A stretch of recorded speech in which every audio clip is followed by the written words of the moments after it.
Paganini, Sibelius competition's winner to perform at Korea Times annual spring concert, violinist Inmo Yang, who has captivated audiences worldwide with his extraordinary performances of both Paganini and Sibelius, is undeniably one of the most rising stars in the classical music world. In 2015, teenaged Yang clinched the title of the first Korean winner in 9 years at the 54th Paganini International Violin Competition, drawing a new generation of young fans into classical music. By meticulously performing Paganini, known as the Devil's Violinist for his difficult and complex pieces, the young virtuoso earned the nickname Inmanini. Another nickname he picked up was Inmobilius, following a win at the 12th Sibelius Violin Competition in 2022. Now 29, the violinist has been solidifying his place with his unique ability to convey inner sincerity through his music. This year, his career continues to soar as Yang makes his debut with the New York Philharmonic in February, followed by a recital with the Korea Times in Seoul in March. He stressed that his upcoming recital as the Korea Times annual spring concert will be different and special, because he now has a clearer idea of the sound he wants to produce, shift from beautiful, polished tones to the rough and noisy sounds of the violin. From polished to rough, noisy. After performing with Greek violinist and conductor Leonidas Kavakos in Tongyang in 2023, I realized that his sound was quite rough and noisy up close. But I also realized that this roughness wasn't perceptible to the audience. When playing with great musicians, you realize that their sounds can be even quite dirty up close, but that's exactly what you need to hear if you want a clean core sound from a distance, Yang said during an interview with the Korea Times at Seoul Arts Center in Seoko District, Southern Seoul, Jan. 6. Even though the sound is not loud and is full of noise up close, it's that noise that carries the sound far. In the past, I only sought to produce a clean, pure sound, but now I appreciate the noise of the instrument more. After playing in various concert halls, I realized that almost 70% of the sound of an instrument is noise. The more I listen to and appreciate this noise, the better my sound becomes on stage.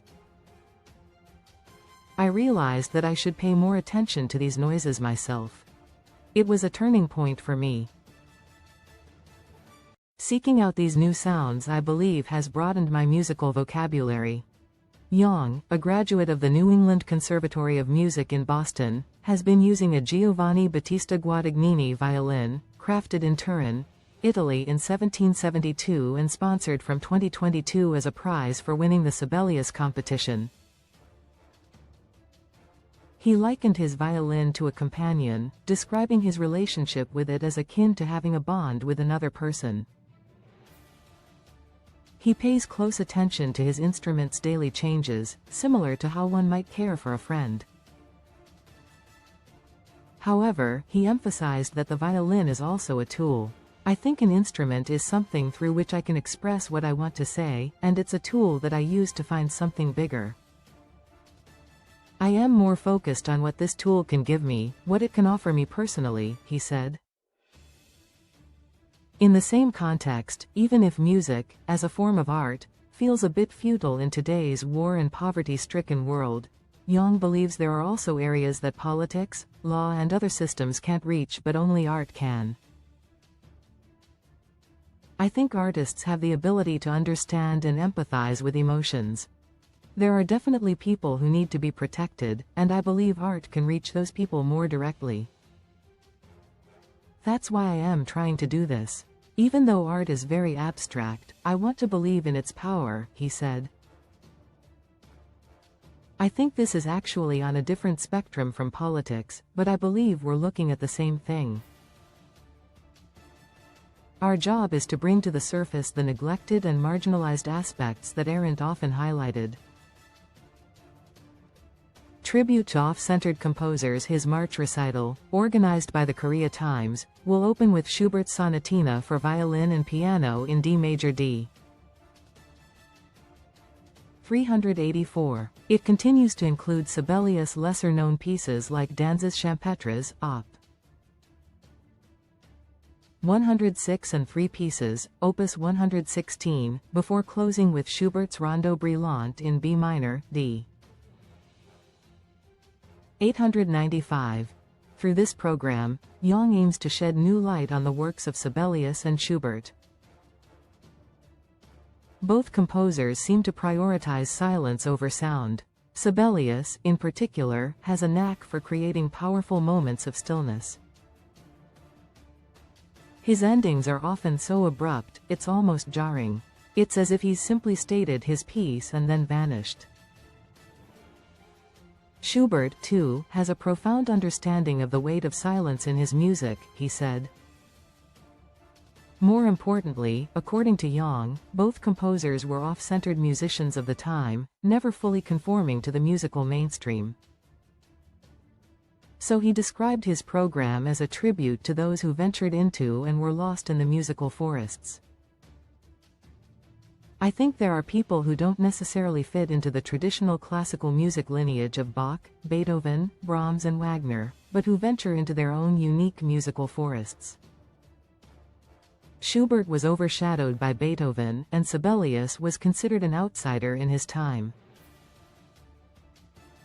To me, both Schubert and Sibelius evoke a sense of being lost in a forest, searching for their own unique sound and isolated from the prevailing musical currents, he said.